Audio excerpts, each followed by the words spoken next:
Persyaratan pada pengambilan sampel untuk minyak dan lemak.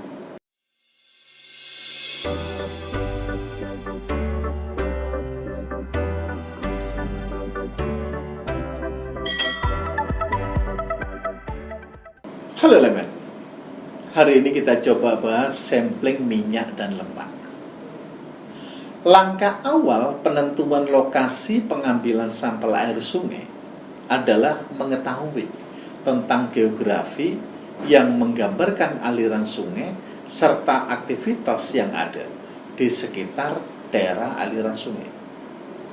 Penentuan lokasi pengambilan sampel air sungai adalah satu, daerah hulu untuk identifikasi kondisi awal atau baseline dari sistem tata air. Dua, daerah pemanfaatan air sungai untuk mengetahui kualitas air sebelum dipengaruhi suatu aktivitas. Tiga, daerah yang potensial sebagai penerima kontaminan untuk mengetahui pengaruh aktivitas yang ada dengan penurunan kualitas air sungai. Empat, daerah pertemuan dua sungai atau lokasi masuknya anak sungai untuk mengetahui pengaruh terhadap penurunan kualitas air sungai. 5. Daerah hilir atau muara untuk mengetahui kualitas air sungai secara keseluruhan dan dapat digunakan sebagai bahan kebijakan pengelolaan kualitas air sungai terpadu. Pada saat petugas sampling mengambil air sungai untuk parameter minyak dan lemak, hal-hal yang harus dipertimbangkan adalah lakukan pengambilan sampel sesaat atau grab dengan sekali pengisian. Sampel minyak dan lemak ini tidak bisa dilakukan komposit. Jangan membilas wadah dengan air sungai yang akan diambil.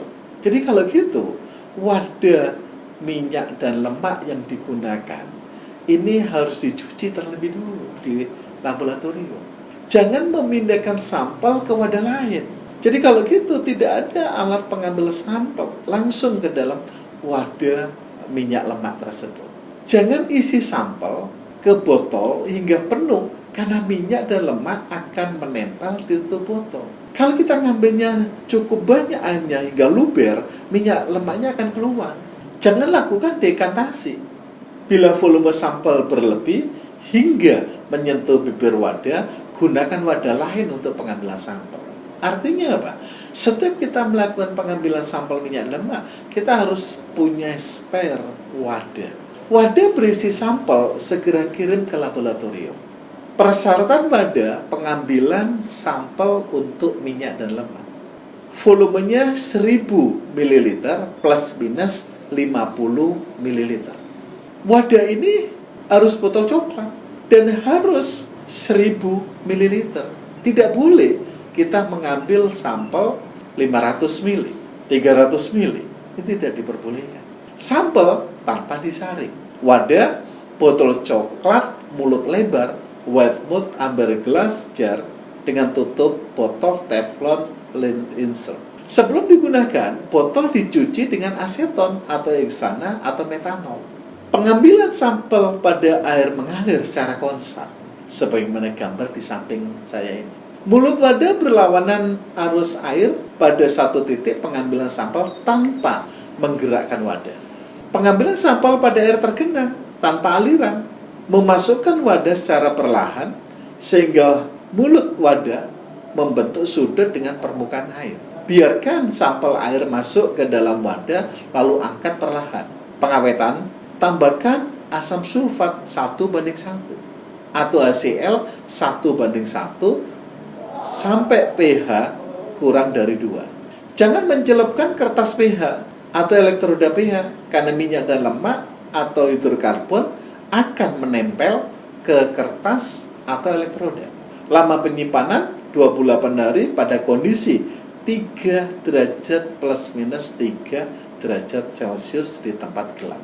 Ini adalah aturan lain yang harus dipertimbangkan. Jangan gunakan botol bening dan jangan menyentuh bibir botol dengan tangan untuk hindari kontaminasi. Jangan biarkan tutup botol terletak di tanah agar tidak terkontaminasi. Jangan mengambil sampel pada lokasi yang terlalu dangkal yang mengakibatkan sedimen atau benda asing masuk botol.